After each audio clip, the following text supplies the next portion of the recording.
now, like I said, we move on to an old friend of ours, Gonzalo, who from the Canaries is going to give us a presentation. The floor is yours now, Gonzalo.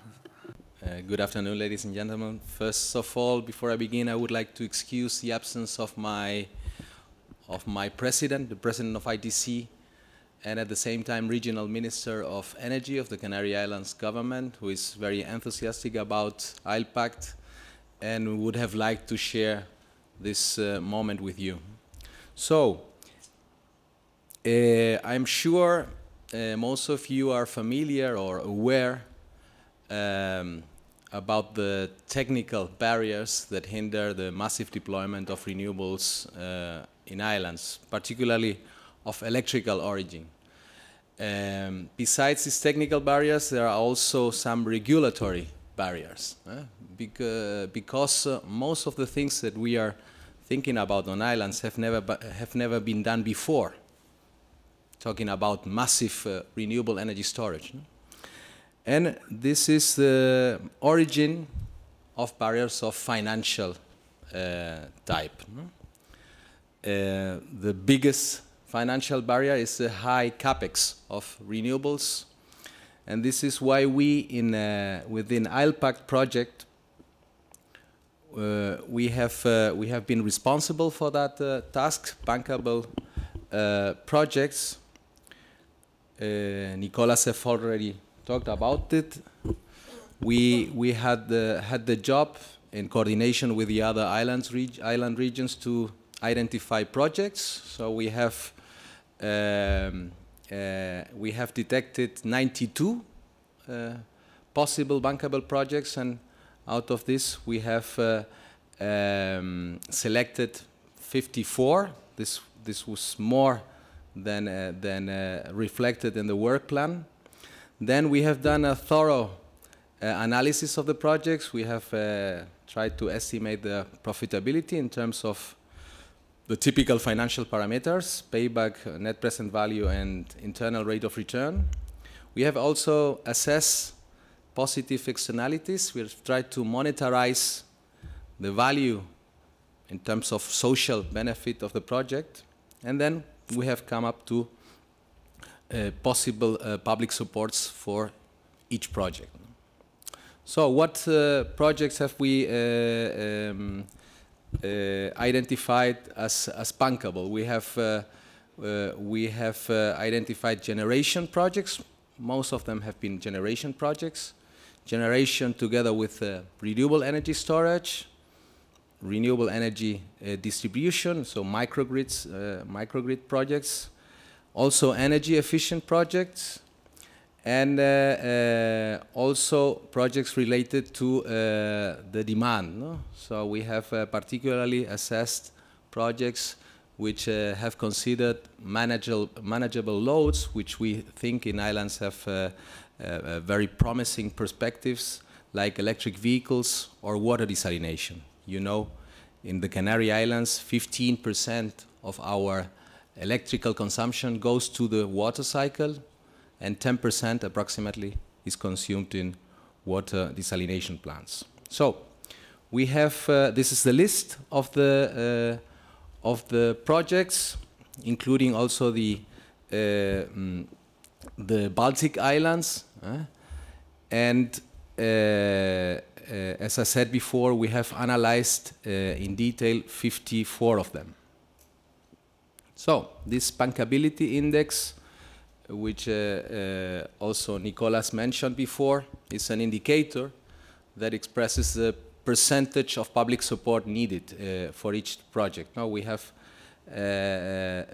figures from 0 to 10, and the lowest figure meaning the less public support needed. So this is the distribution, and this means that the majority of the project need more or less in the range to 15 to 25% public support.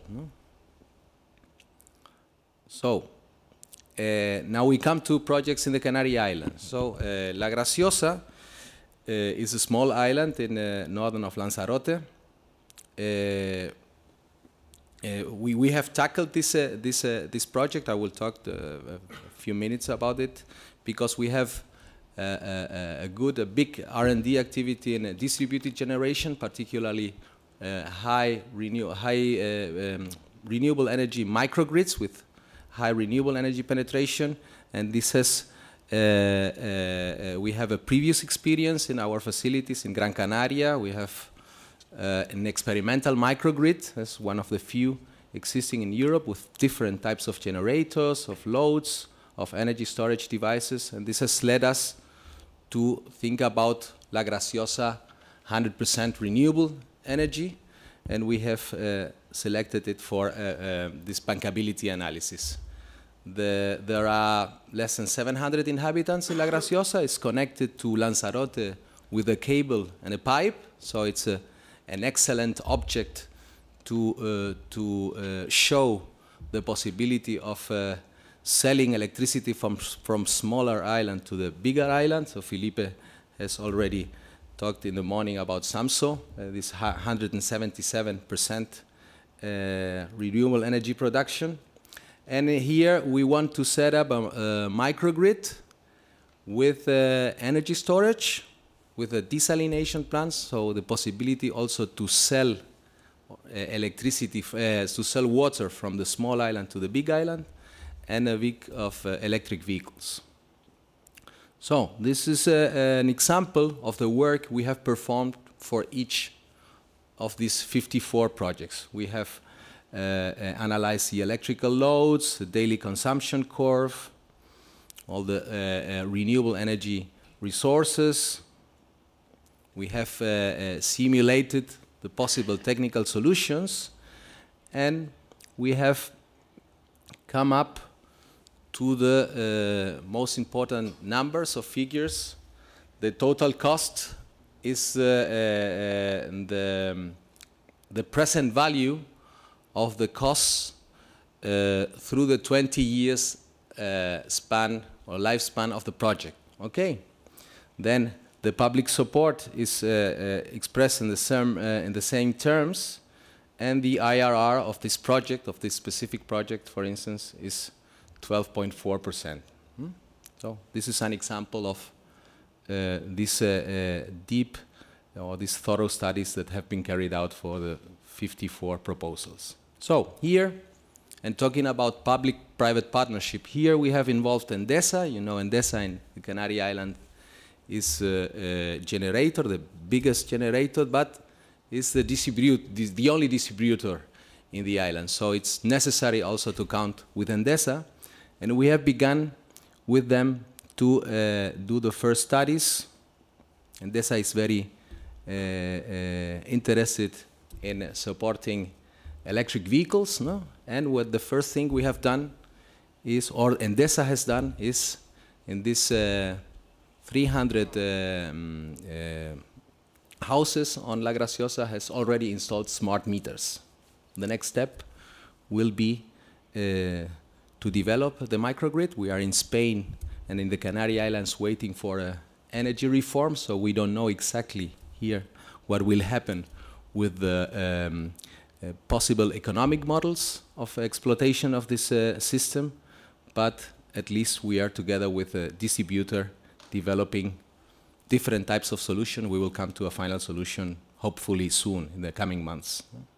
So this is another project. This is a project was promoted by ITC 15 years ago, a successful project, and we have already we have also here within ILPACT proposed an overhaul of the project, and we have come up also to a very good IRR, especially in terms of social benefits. This is southern of the island of Fuerteventura, a fisher village with approximately 300 people, and we designed 15 years ago a standalone wind diesel system with a desalination plant, and we have in mind, together with companies and the Council of Pájara, to overhaul the system, and this is why we have selected the project for bankability analysis. So And El Hierro is not an ILPAC project. You have heard about El Hierro lots of times, and I always speak about El Hierro. But I think it's a good example of a successful public-private partnership. So the intention here is to share with you the latest developments of this project, and in this sense, I will give you the highlights or the most recent information about that. El Hierro is after La Graciosa, the smallest inhabited islands of the Canary Islands, with 10,000 people and a 7 megawatt peak, and currently still with diesel production, diesel generation, generation for electricity. We in the Canary Islands talk always about electricity because we don't need heating and cooling. No? So there is a strategy promoted by the public bodies, particularly the Insular Authority, the Cabildo, to have 100% renewable energy supply, and this is done by means of a wind pumped hydro power station. I said before, it's very important for us islanders to have ways to store massively renewable energy, and wind pumped hydro is the most straightforward way to do that at the lowest cost currently. But we want also to have a solar policy there, both solar thermal and solar PV. We have evaluated biomass exploitation possibilities, and there is already underway a strategy to substitute all the vehicle fleet by an electric vehicle fleet. Endesa is also engaged, another example of public-private partnership, and the first electric vehicles in the Canary Islands have been introduced on El Hierro now 6 months ago. It's an initiative with the Insular Cabildo, Renault and Nissan, and Endesa, which is the distributor. And everything with environmental education, all the authorities are engaged, the universities, ITC is also engaged in this item. No? So the wind hydropower station, we have this Cabildo leading the project, but ITC acting as a technological consultant, and Endesa interested in the business. So we have created a company, it's 7 years ago now, it's Corona del Viento, with 60% of the shares for the Cabildo, 30% for the utility, and 10% the government of the Canary Islands through us. And through the grant given by the Ministry of Industry in Spain, we have set up this marvelous project. No? So it's a system, for those of you who haven't heard me before. So there are 5 wind turbines injecting electricity into the grid. So the grid will not change. So the investment is done in the generator and the generation system and the energy storage system. So it's a wind farm with 5 windmills, every one regulated independently, injecting electricity into the grid. And when either the demand is covered or due to technical reasons no more electricity is allowed to enter the grid, and if the wind continues blowing, the excess wind energy is used to pump water from the lower reservoir, which is close to the existing diesel power station, to an upper reservoir located at 700-meter height. Okay? So, and when the wind stops blowing, the system automatically, very, very rapidly, lets the water fall down, and so we are converting electricity, we are converting a fluctuating power source like wind into a constant energy supply. I will talk about the investment now. So these are the big figures of the system.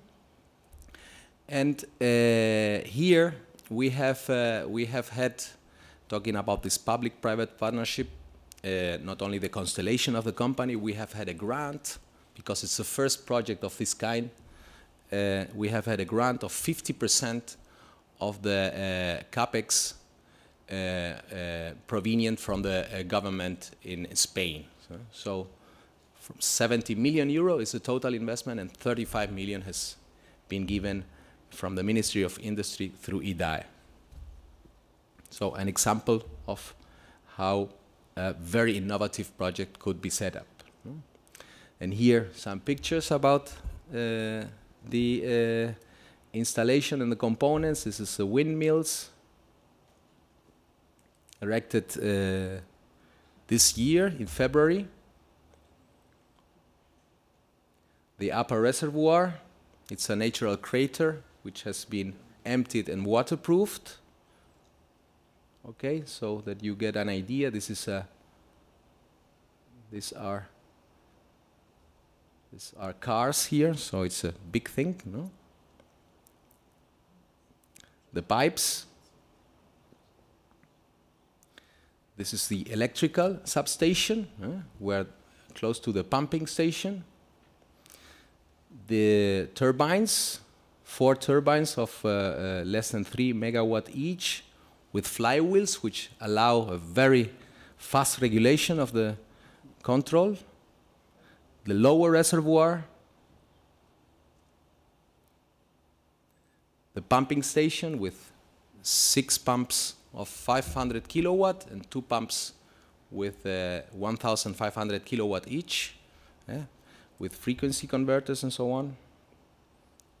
Pictures of the pumps. And these are the environmental benefits of the project, which have been also assessed within ILPACT for the other ones. Here, what we try to express is with this system, we avoid 26, the entrance of 26, between 20 and 26 oil tankers into the island. No?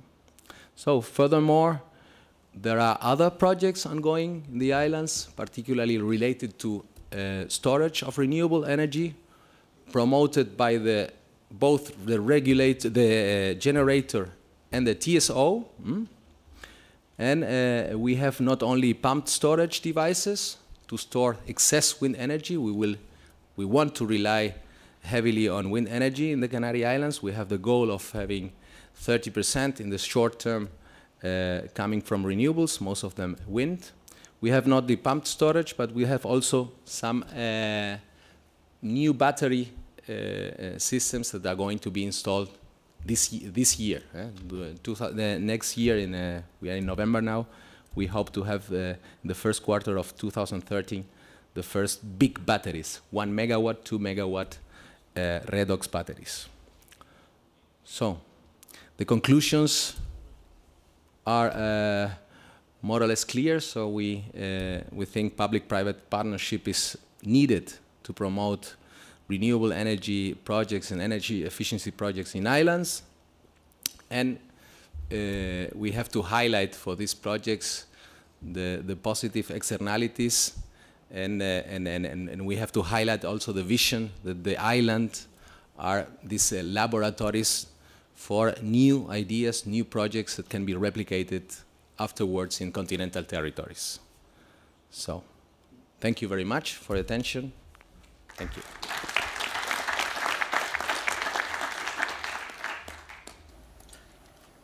Thank you, Gonzalo, for that very interesting presentation.